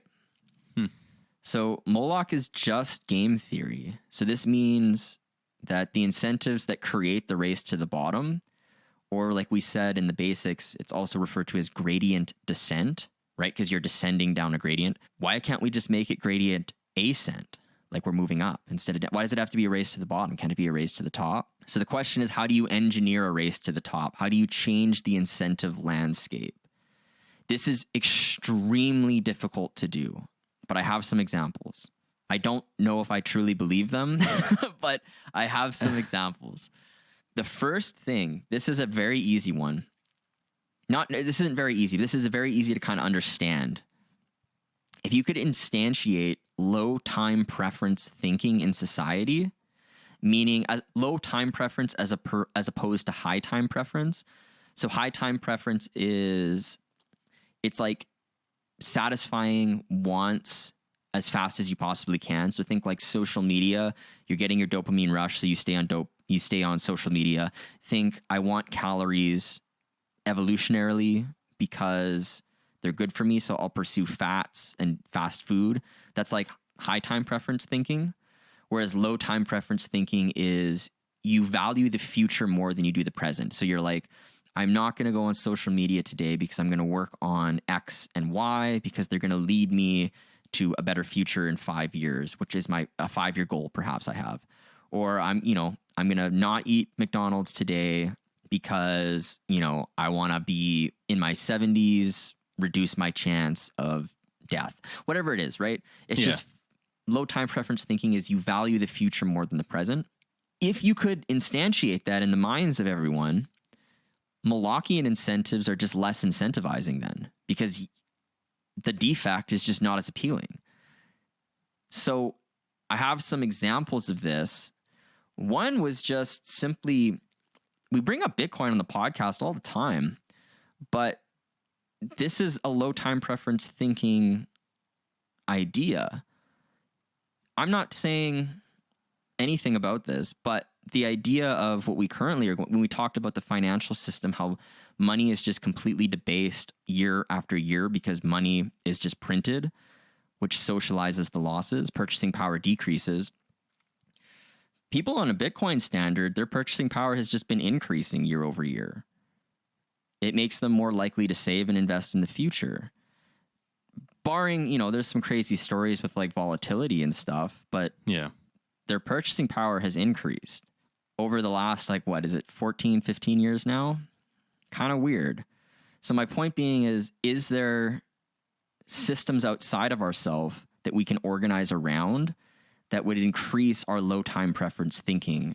And perhaps this is like a decentralized currency system that would enable low time preference thinking. You would value the future more because the future is more valuable to you as opposed to being less valuable to you. This is a very easy one to understand. Children. Societies that emphasize children, they have way more long-term thinking, right?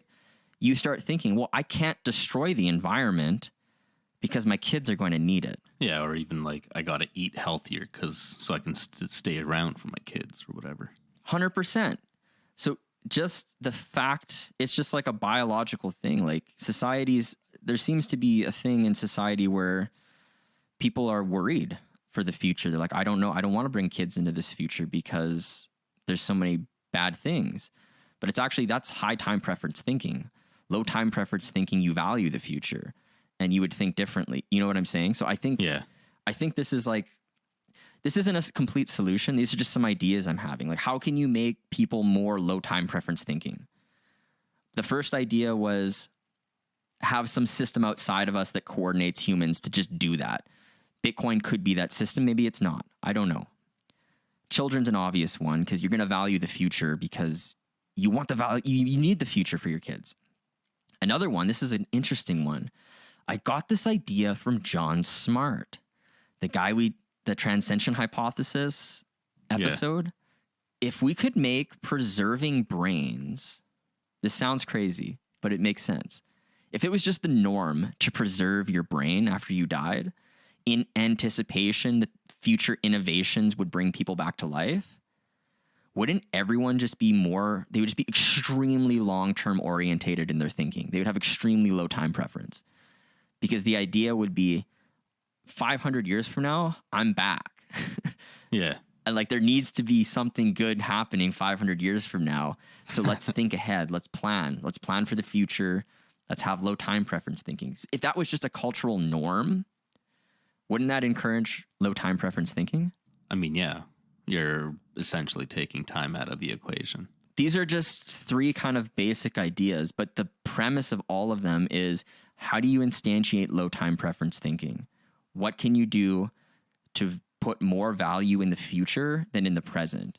And that seems to be a way to resist Molochian incentives, although very hard, right? Like, I'm not saying these are perfect magic bullets in any way, but there's something there. No, that makes sense. Another thing I found, this is another person I found that was trying to think about Molochian things. And she refers to this concept of win-win, like literally W-I-N, win-win. And this is meant to have a similar mental deity to Moloch, but better. So win-win would still reward competition, but only up to a threshold in which everyone in the system still benefits. Sorry, I should say win-win. I should credit this idea comes from a girl named Liv Bory. Her idea was, we have Moloch. Can we make something, an idea different from that that's like the opposite? And let's just focus on that. So her idea is this concept of win-win, where we reward communication and collaboration. Because remember, Moloch is a failure of communication and coordination. Yeah. So technically, win-win, if we think about this, has actually been prevailing over Moloch, despite Moloch being everywhere. So why is that the case? Well, humans, we're not solely driven by selfish competition. We're still here. If we were purely Molochian, we would have wiped ourselves out already. So there's clearly some opposing force that's allowing us to coordinate despite all this bad shit.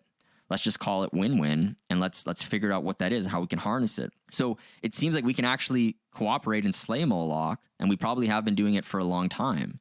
Basically, the thinking is pointing to something more optimistic that permeates society. It's not all Molochian. There's this win-win, and I like that.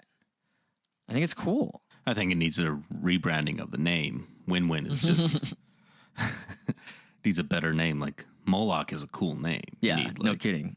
I don't know. Go a lot further, you know? Yeah. That's what it should be called.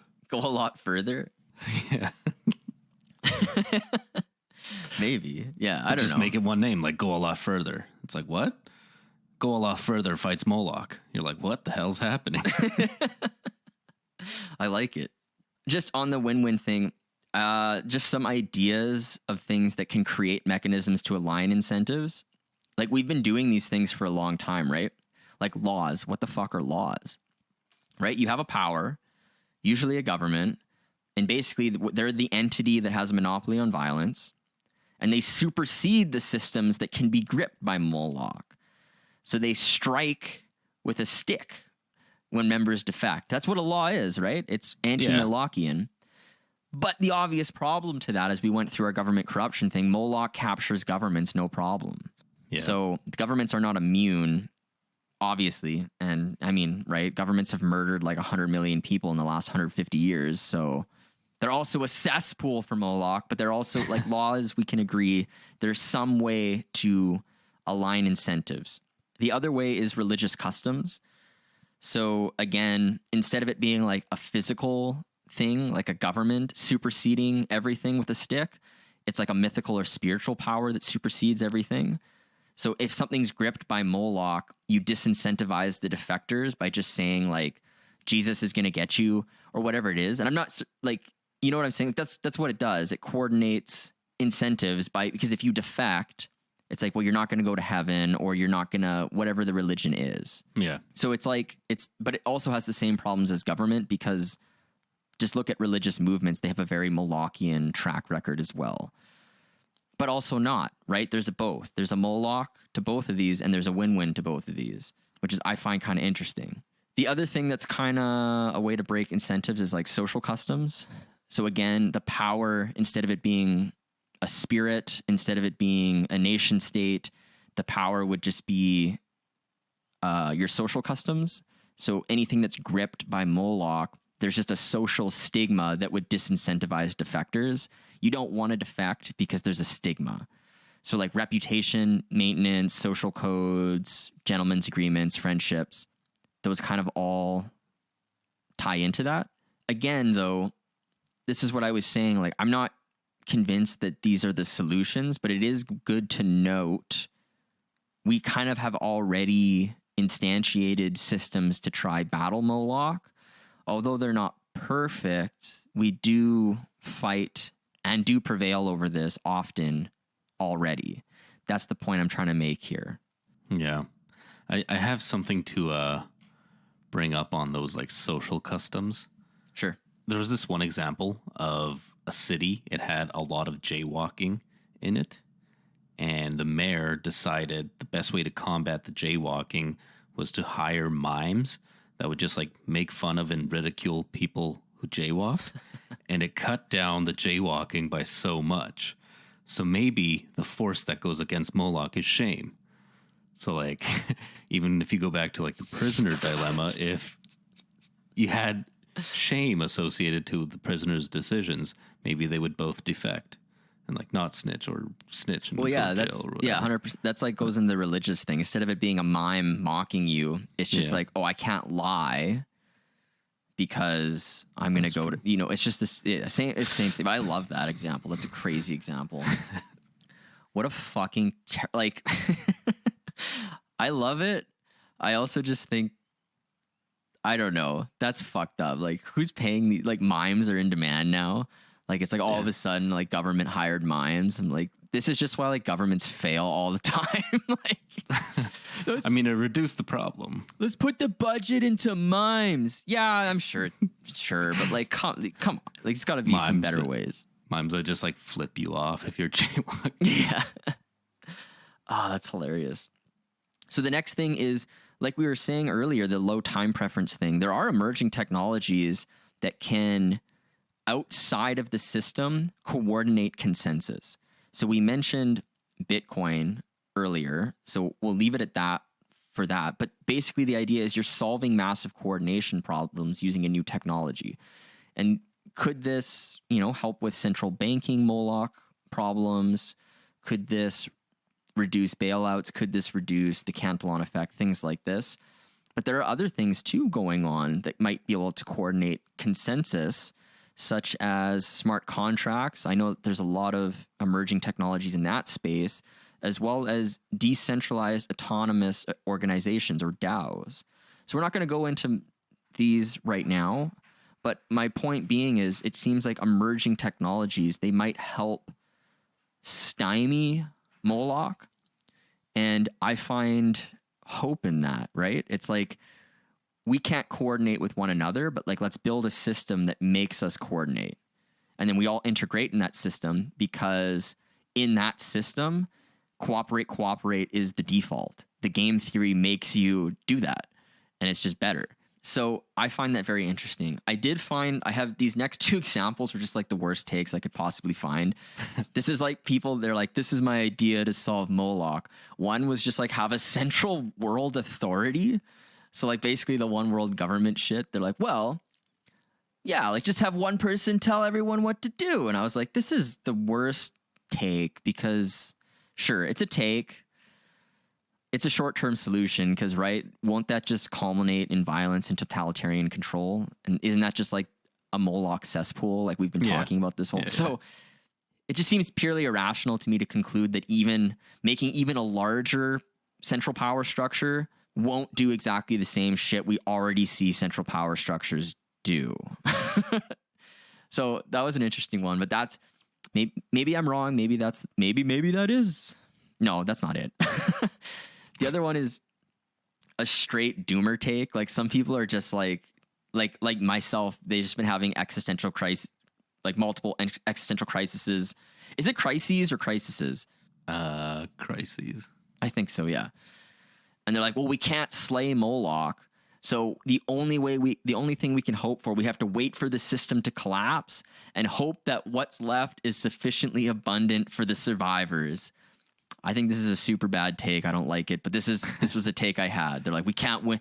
Just let it collapse and hopefully you're still there. I'm like, okay. It's very, I don't know what the word is for that. It's very Moloch. Yeah.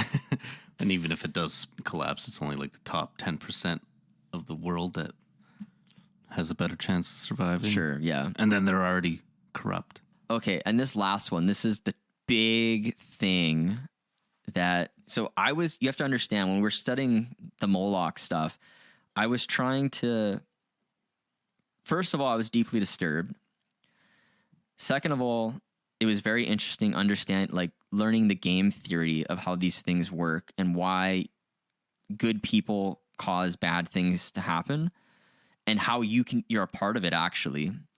Very interesting. So I was like, there has to be a way out of this. And we talked about some ways of doing this. So I was just listening and reading everything I could fucking find.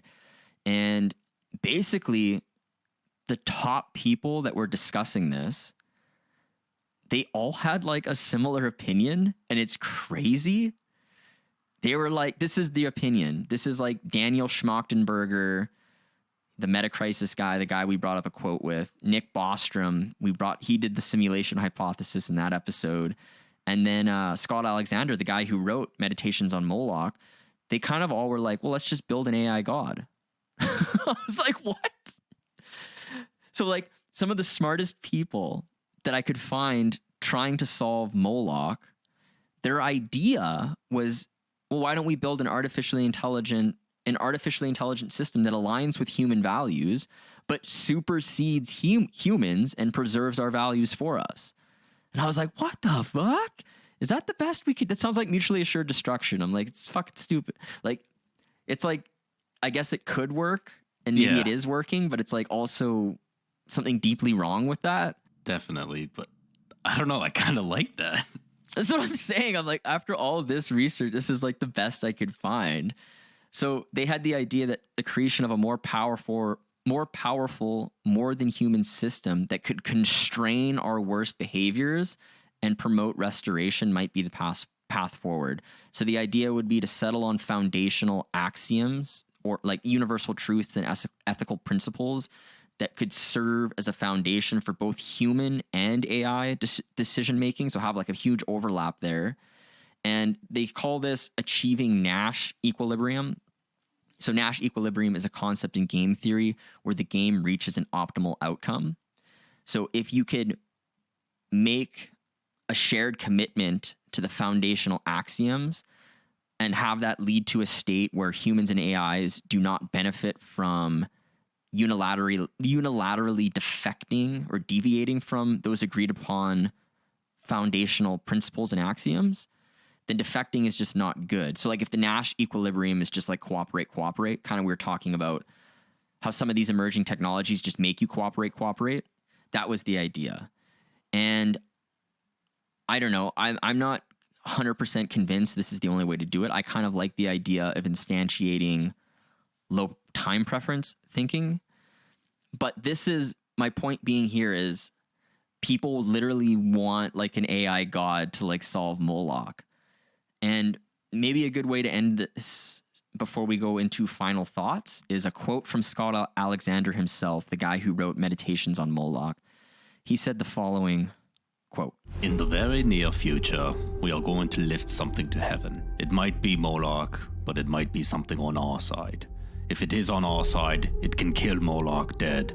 Only another god can kill Moloch." End quote. So let's roll into final thoughts. All right, let's do it.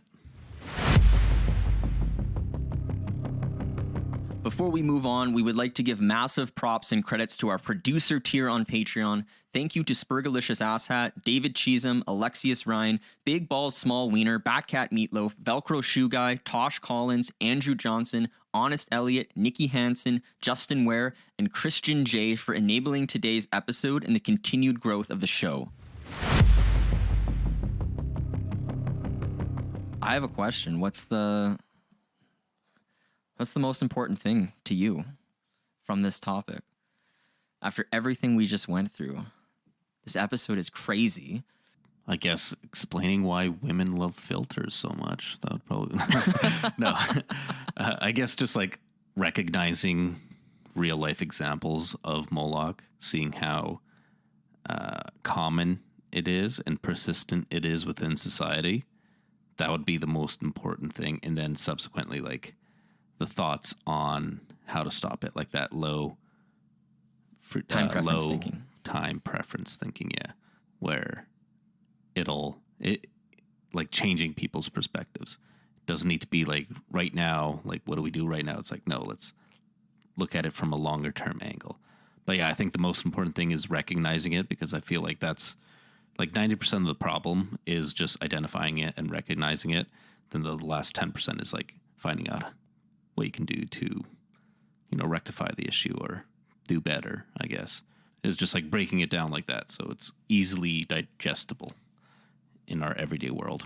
Yeah, 100%. I think for me, what the most important thing from this that I see is like the metaphor. It was, so Moloch is like offering a deal, and that deal requires one to sacrifice what they value in exchange for power. In most cases, that's why you're defecting.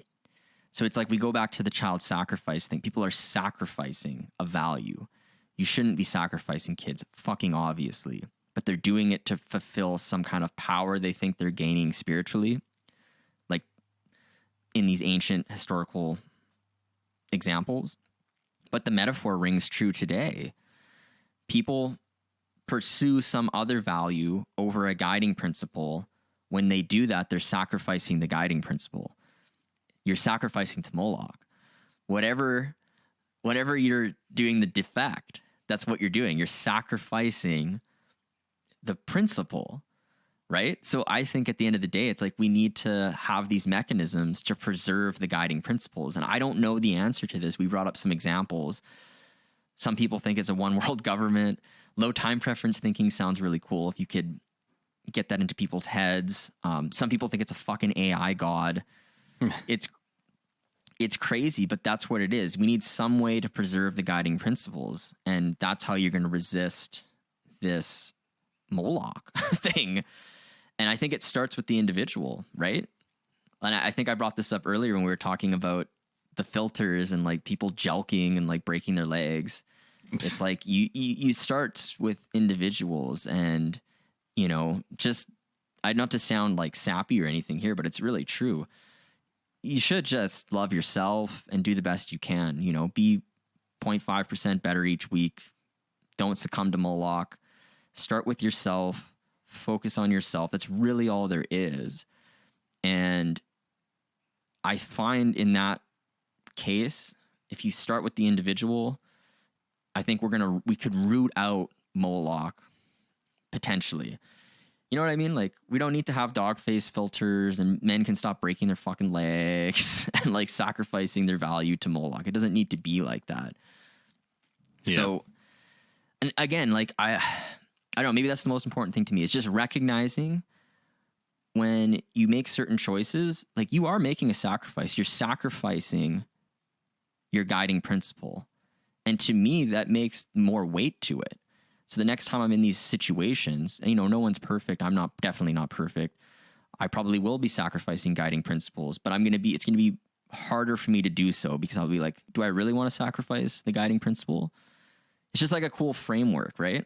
No, it is. Yeah. And even like when you brought up that example of like sacrificing children, well, in today's society, if you are in that high time preference thinking, you aren't thinking about your children. So you are sacrificing them. Oh, yeah, dude. So the metaphor is literally true in that sense. It's not even a metaphor. Yeah. Interesting. That's 100%. Yeah, totally. Dude. So Moloch, that's actually a complete mindfuck because that's I don't think actually we're not in a metaphor. That's like literally true. Yeah. Holy shit. That's a good take. That's a good take. Here we are. I was trying to preface this. I'm like, it's not literally a thing. It's like, no, it's literally doing that. Yeah. Whatever it is. But you can like replace it with whatever Sure. You value, you're sacrificing it because the ultimate goal will like enable you to get more of that value, but you're sacrificing that to like for the, I don't know, potential of getting it right now instead of getting it later. Right. That's interesting. I want to say one thing. I think one of the biggest mindfucks as well for me was how some of the greatest minds looking at this, they still have absolutely no fucking clue how to solve it. Right? Like, it's just like the AI god? Make an AI god? And I'm like, unbiased AI god. Yeah, I'm like, come on. Like, that's the best we can do. So it's also crazy to me. It's like we've identified the problem. We have some things that can resist the problem, but we're still so completely daft to... It's just like humbling almost. It's like as humans, I don't know, we just like don't have the capacity to solve some certain problems. Like we're trying, but like we don't have a definitive, this is how we address this problem. Yeah, but even with that like AI god, it is like high time preference, because you want an AI system that can just like make quick decisions right now, like don't have to worry about it, when what it really needs is like time to think about it and like time to delegate, time to like make the right choice. Yeah, it's almost like in today's technologically driven society, it's just a religion. It's like we're hoping for a technological god instead of to save us, whereas in the past people were just hoping for God to save them. Yeah, right. But it still comes down to like save me now, not save me 50 years from now. We need it now. Oh, dude, that's crazy. It makes me think. Not to digress too much on that thought, but wasn't that the idea that Nietzsche had? Wasn't the whole idea was like, okay, we've killed God, we're completely fucked because we've lost this mechanism to coordinate and preserve our guiding principles per se. But his idea was we'd have the Uberman in the individual. This is kind of what I was saying, where it starts with the individual. You create the Uberman, like we become our own God per se. Okay. Yeah, I had no idea what you were talking about, but I can understand like the create your own God thing. Not that any of this is that's Nietzsche was saying that a long time ago, but that's kind of the idea. It's like nothing's coming to save you. It's not going to be an AI God. It's not going to be whatever your religion is. It's like you have to save yourself. Yeah. And in saving yourself, it's like all of society can adopt that, because society is just composed of individuals. So it's like you upgrade the individual, society upgrades the Uberman. Yeah, that makes sense. Interesting. Dude, we're going all over the place with this. We might have come closer to solving Moloch than fucking Schmachtenberger. Fuck you, Schmachtenberger. I love Schmachtenberger, dude. Okay, cut that then. That was the Molochian. That was the Moloch. Yeah. Now, my one thing, I just want to bring this up because I think we got pretty philosophical, which is awesome. But I just find it just the most hilarious thing about the whole thing is just how Moloch causes like weird niche situations, like the cerveza sickness and hoarding toilet paper. That's so fucking stupid. The magnitude of Moloch. Like you have on one side destruction of the entire earth with nuclear weapons, and then on the other side, like a bunch of douchebags in toilet paper forts, but it's the same force. Yeah. Or the tall guy at a concert that decides to stand up. Oh yeah. Yeah. Yeah. It's the same thing. And it's like Moloch's inside of all of us. It's just everywhere. I was going to say the funniest thing for me was just proving or like showing that democracy is fake too. Like you could have 0 or 100%. Yeah. And it's like still a 30% chance it goes through. And then it's like you have the top 10%. And they're like, but does it? And then it's like, all right, okay, you get like 90% chance. Yeah, that's another just depressing one. It's like, get out and vote. And it's like, okay. I like this topic because it points to so many errors in society. And it's just like, it's like blackly comical. You're like, are you fucking serious? Yeah. Everything is fucked? And it's like, yeah, everything's fucked. What's up? I'm Moloch. Hi. And you're like, damn it, dude. And you're like, fuck. And you're like, win-win. And then win-win's just like some like deranged, like, I don't know. Like, I don't want to hang out with win-win. You know? Yeah, I mean, that's because of the name. If it was Goloff Herther, you'd want to hang out with that. Yeah, that's true. In any case, thanks everybody for listening. I hope you enjoyed this episode. And with that, slap that ass and ride the wave.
you want just a digression real quick? You know that stone owl at Bohemian Grove? It's not actually made of stone. What is it made out of? Paper mache? Like kinda. Like it's like it's some kind of weird substance. There's a video of a guy going up to it and he's like, "Oh, it's not stone. It's cake." So what the hell? Oh fuck, it's cake. Can you believe it's cake? That's awesome. Out of control central banking.